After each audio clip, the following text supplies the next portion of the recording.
Good, happy Wednesday morning. I'm Riley King, and welcome to the Riley King Newscast right here on the Riley King Network. Let's begin. First up, Nashua man with diabetes exposed to HIV at SNHMC family says.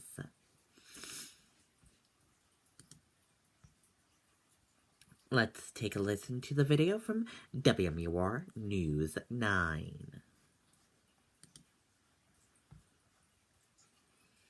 Hey, my name is Bryce, and I'm from the YouTube show Living Big in a Tiny House. I'm a huge fan of technology and how it can be used to streamline and simplify our lives. I've actually integrated a lot of smart home technology using Amazon Alexa. Dad was admitted to the Southern New Hampshire Medical Center. Chris DeVoid says the emergency visit was back in November for his father's diabetes. He says during that time, Eugene DeVoid was injected with insulin. A document from the hospital Chris showed us says the same insulin pen that was used on an HIV-positive patient was used to inject Eugene, but with a different needle. I'm worried about my dad. It's heartbreaking, to have that happen to somebody at that age. The document says hospital staff put Eugene on antiviral medication later that day to prevent a possible HIV infection, but the future is unknown. I'm glad somebody, gets this out in the open and put a little pressure on the hospital to make sure this doesn't happen again to me or anybody else. Chris also tells us while taking care of his father at home, he accidentally pricked himself with a needle while checking his dad's blood sugar, so he's concerned for himself. He says he's still trying to get answers from the hospital. I haven't heard anything from the hospital since he got out. I thought maybe they'd say sorry or, or call up and maybe, see how he's doing. Nothing. They hadn't one thing. The hospital says it can't discuss individual treatment and goes on to say if a potential issue arises, it would receive prompt attention as well as a quality review to determine all factors and to identify opportunities for improvement and corrective actions as warranted. Both Chris and his father have gone through their first round of testing for HIV, and both have come back negative so far. Reporting in Nashua, Christine Carosa, WMUR News 9. Okay, and there you go on that video and that report.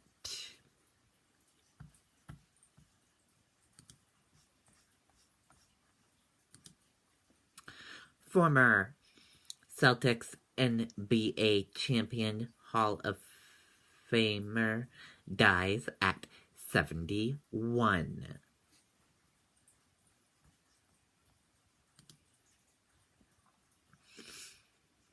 Former Boston Celtics star Joe White, who led them to 2 NBA championships in the 1970s, has died at the age of 71. Born Joseph Henry White, the point guard was best known for his 10-year stint with the Celtics, playing 9 seasons and setting the franchise record of 488 consecutive games played.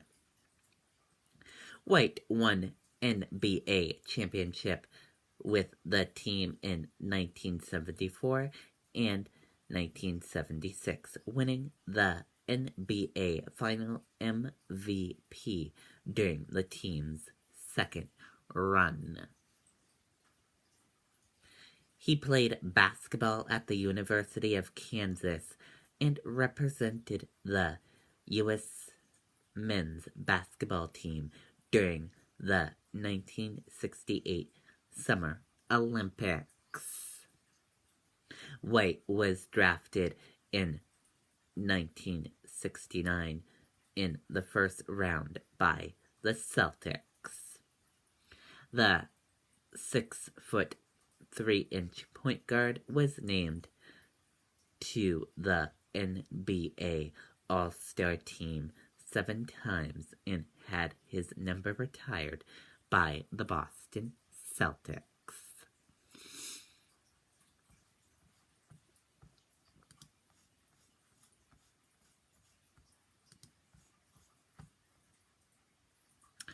Portland considers roundabout at busy intersections.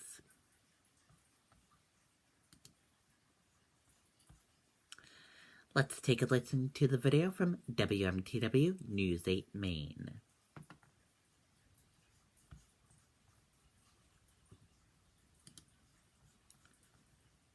Hey, bud, all set? Yeah, brakes are fine. Wife's car is next. Tune up an oil change. Bring it into Palmer Springs. Air conditioning. We can do that. Tire rotation. We do that. Exhaust. Absolutely. Give us a call or visit our website. We do it all. Steve, about 40 people attended tonight's meeting on the Brighton-Deering roundabout, which covered everything from landscaping to utilities to how metro routes will be impacted.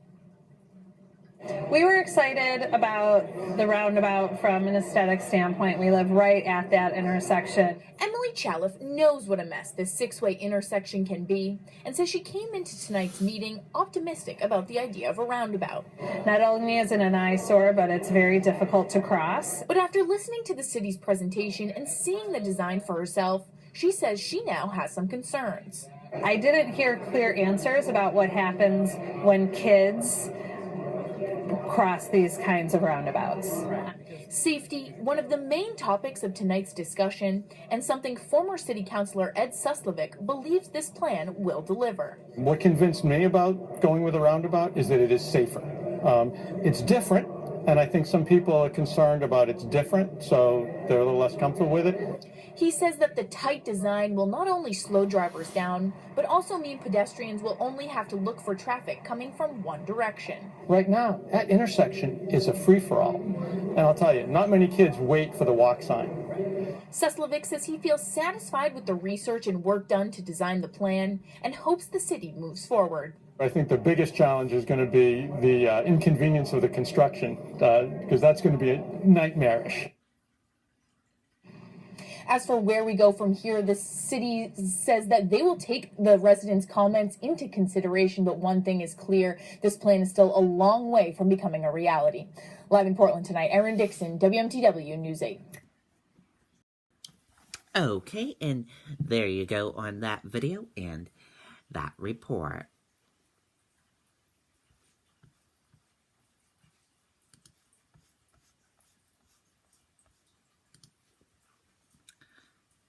Cryptocurrency Bitcoin briefly dips below 10,000 on Coinbase and Ethereum crashes too.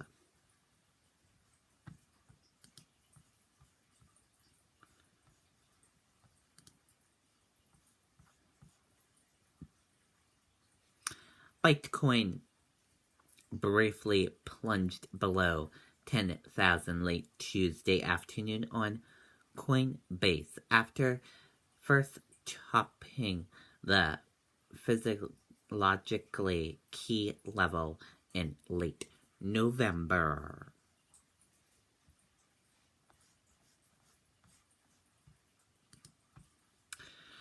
Doctor on shackled siblings recovery. It's not going to be achieved overnight.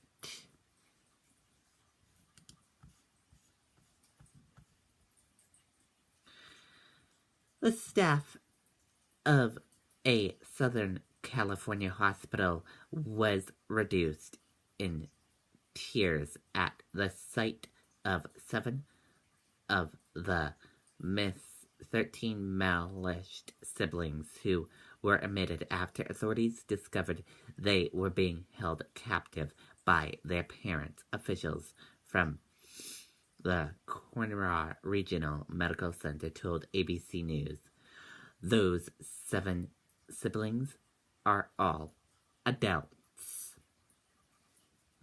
On Sunday, a 17-year-old girl escaped her home in Paris, about 27 miles south of San Bernardino, California, through a window and called 911, telling dispatchers that she and her 12 brothers and sisters were being held captive, according to the Riverside County Sheriff's Department.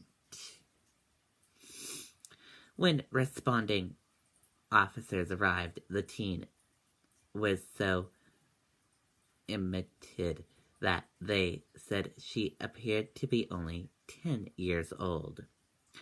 Other siblings, who range in the age from 2 to 29, were allegedly shackled to their beds with chains and padlocks in dark and foul-smelling surroundings and appear to be very dirty, according to the sheriff's office.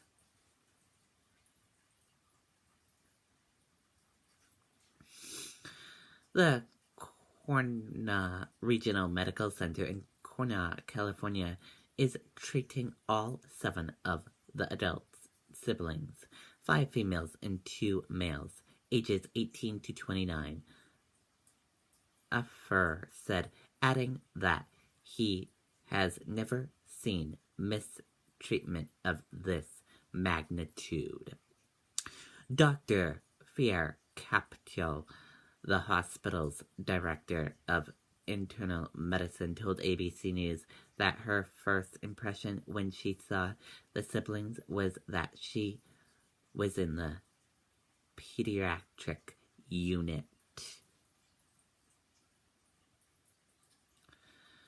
The malnourished that the siblings endured with genetic and occurred over a long period of time, Kalpour said. The malnourished absolutely impacted the children's cognitive and physical development. The stringing development tends to progressively get worse over time, Kalpour said. The adult siblings are currently in stable condition but have not been medically cleared to be discharged from the hospital. They are being kept together in the same unit in an attempt to recreate a family environment as they undergo physical, physiatric, cognitive, and medical evaluations by a team of doctors in the coming days. Hospital staff are most concerned about the eldest child, a 29-year-old woman who Affer mistook as about 13 to 14 years old, he said. Cupper and Yarf hope that with a good environment that includes appropriate, nourished physical activity and social interaction, all of the siblings will eventually be able to live a normal life. Hospital staff are currently coordinating with adult protective services to determine how to achieve that, emphasize that there is no rush to push them out the door, Affer said. All 13 victims are believed to be biological children of David L. Turpin, 57, and Louise Ann Turpin, 49, authorities said. The couple was arrested on charges of torture and child endangerment and are being held on $9 million bail each. They are expected to be arraigned Thursday, according to the sheriff's office. The family had lived in the home since 2014 and had previously lived in Marta, California, and Texas, authorities said. The children were homeschooled, and it's unclear how long they have been held inside the home. One neighbor told ABC News that she once saw children who looked to be around 10 years old planting grass around